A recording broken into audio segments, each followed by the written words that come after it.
Hello నమస్తే, నేను మీ Srikanth, Parvathipuram. Friends, మన పార్వతీపురం నియోజకవర్గ ప్రజలందరికీ మన పార్వతీపురం శాసనసభ్యులు శ్రీ బోనెల విజయ్ చంద్రన్న గారు నూతన సంవత్సర శుభాకాంక్షలు తెలియజేసుకుంటున్నారు. అలాగే మన ఎమ్మెల్యే విజయ్ చంద్రన్న ఇంటి వద్ద అయితే నూతన సంవత్సర వేడుకలు చాలా ఘనంగా జరుగుతుంది.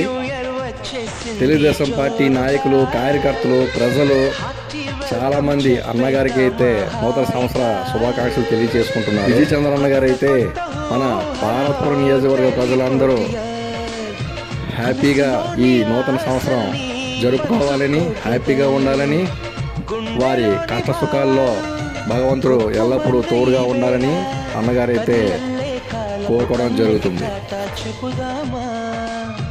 జనవరితో అడుగులు వేస్తూ ముందుకి పోదామా.